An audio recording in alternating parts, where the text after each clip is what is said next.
Olá, esse é o Exame Infra, seu podcast que discute o presente e o futuro da infraestrutura brasileira. Hoje estamos aqui em Brasília, no primeiro Exame Infra, fora dos estúdios da Exame em São Paulo, na Bienal das Rodovias. Maurício Malanconi aqui do meu lado. Maurício, conta um pouquinho como que tá sendo essas conversas que a gente tá tendo aqui com quem decide o futuro da infraestrutura. André, tivemos 2 dias aí bastante intensos com os principais líderes do setor de infraestrutura. Falamos com o ministro, falamos com diretoria de BNDES, falamos com os principais executivos do setor. Então, um podcast, algo externo, né? Primeira vez, inédito, mas espero que vocês gostem. Tive conversas bem propositivas pró-setor, pró-infra, e o Brasil tem muito que investir.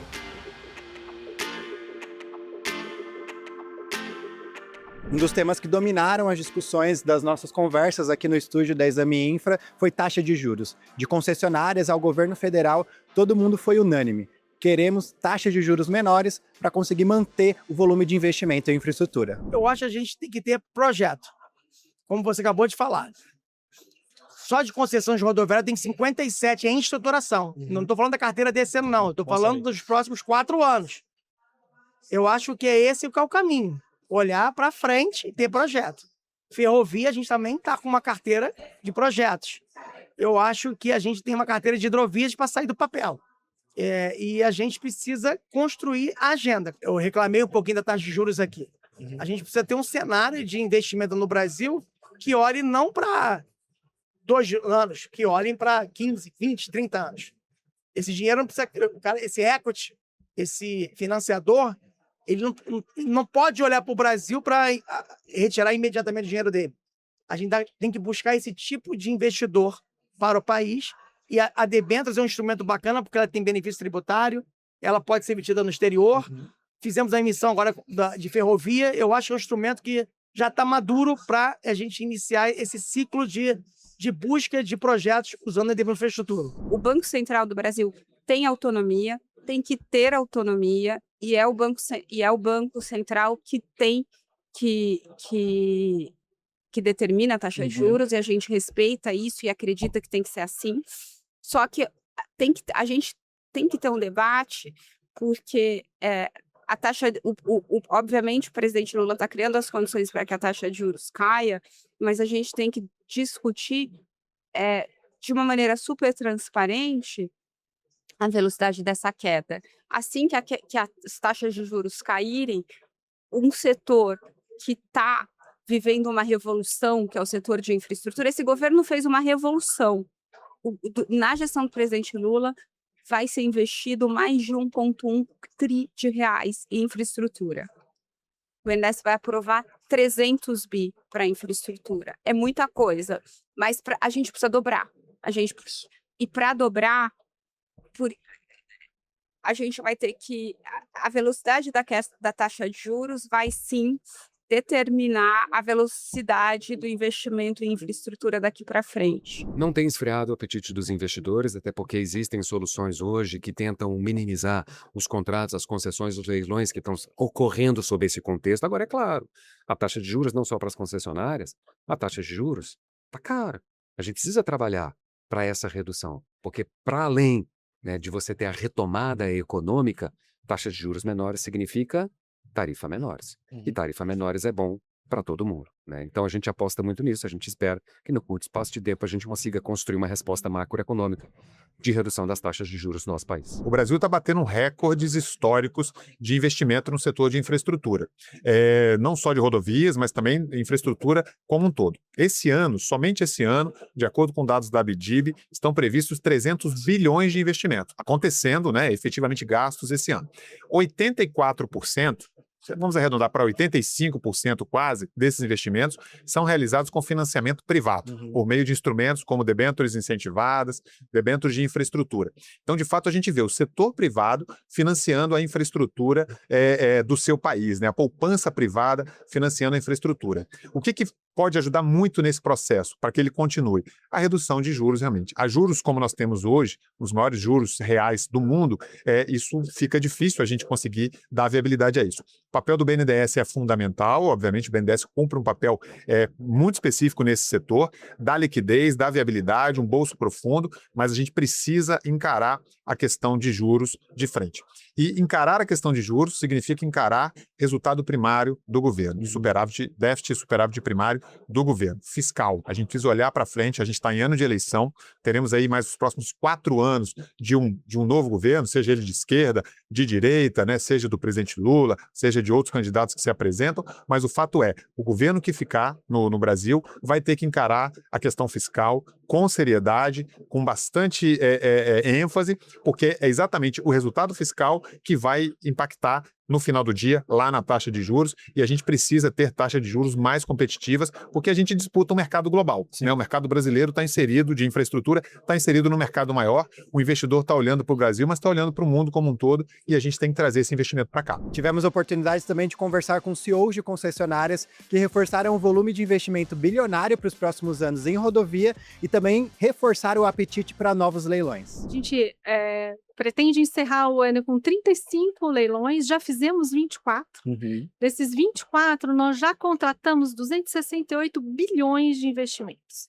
Só para vocês terem uma ideia, quando a gente começou os contratos de concessão, lá na década de 1990, até 2022, foram investidos pela iniciativa privada 129 bilhões.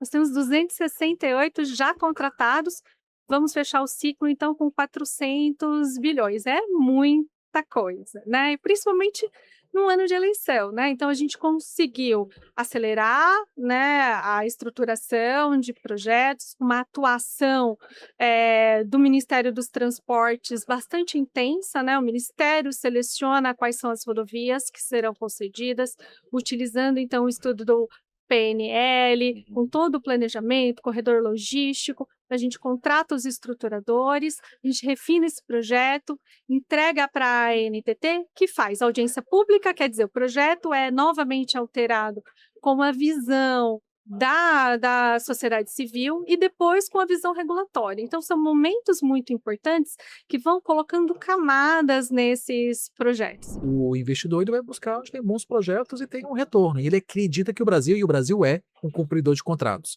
Então, tivemos Rota das Gerais, no início do ano, 116.251, que a ECO voltou o programa de concessão, mas teve 2 outros ali participando da disputa.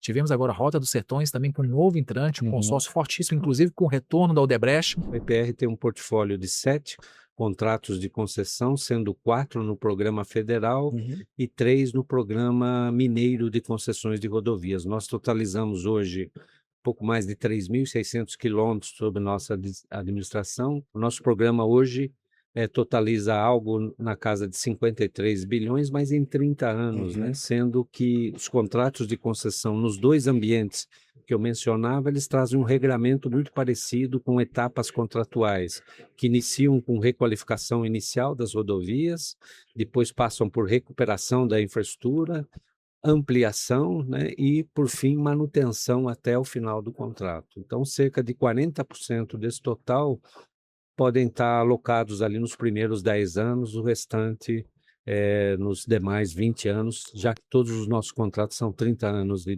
duração. Olha, a gente tem, em média, 20 bilhões em CAPEX contratados a serem executados nos próximos anos. E a gente está iniciando aí um grande ciclo de investimentos desses contratos que foram assinados nos últimos 3, 4 anos. A CNT ela tem uma pesquisa já de longa data. As melhores rodovias, né? Pesquisa CNT de rodovias, que olha, né, toda essa infraestrutura viária que a gente tem.